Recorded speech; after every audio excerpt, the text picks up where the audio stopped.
about an hour and a half outside the city, you'll find a unique place that offers the promise of a new day in body and soul, and a clean break from the skeletons of yesterday. Veterans who are still struggling to come to terms with the military service of then and what is their life now. This is Brave Hearts in the idyllic countryside of beautiful Harvard, Illinois. Brave Hearts is home to an organization dedicated to stopping veteran deaths by suicide. I left Vietnam in May of '67, and 3 days later I was on the couch at my house. So every bit as surreal as when you went and arrived exactly in Vietnam. Exactly. Meet Bill Mercurio, drafted in 1966 for the Vietnam War. He served with the 20th Engineers Battalion. 56 years later, he says his time was relatively brief, but what he saw and did, he carries with him to some extent to this day. He says, though, overall, he's one of the lucky ones. After a successful career in business and now retired, Bill now dedicates his days to helping other vets who are currently battling their experience there all these years later. Vets, no matter when they served, that help is here, and it's the kind of help brought to you one step at a time, or one horse step at a time. That horse has become part of their everyday or their weekly endeavor.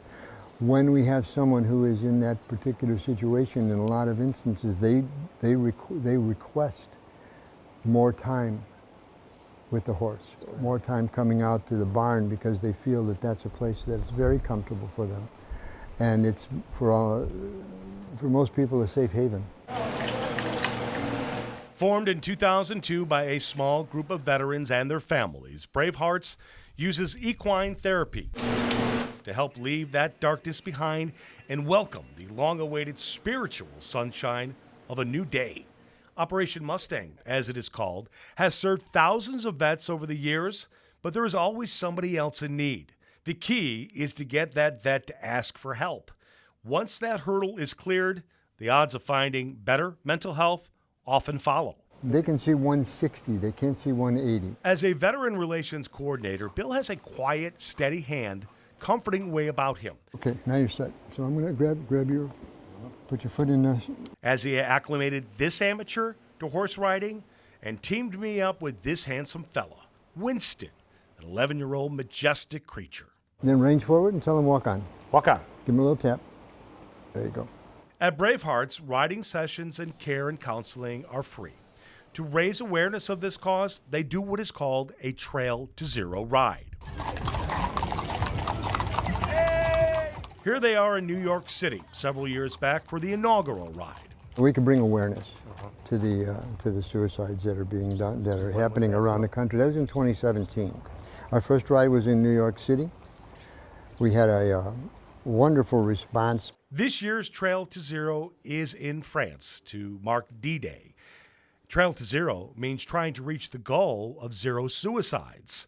All these years later, some Vietnam vets, he says, are still fighting in their own private way. I was surprised to learn, even as these guys are older, you know, your cohorts, your peers, they're still taking their own lives. You know, it's a tragedy that that isn't really as publicized as it should be, because if you have 140 veterans committing suicide a week, that's a massive amount. It's 6,000 plus a year. That's 2 9/11s. The horses they will ride will be provided for them, and the objective will be bringing even more attention to the mission at hand.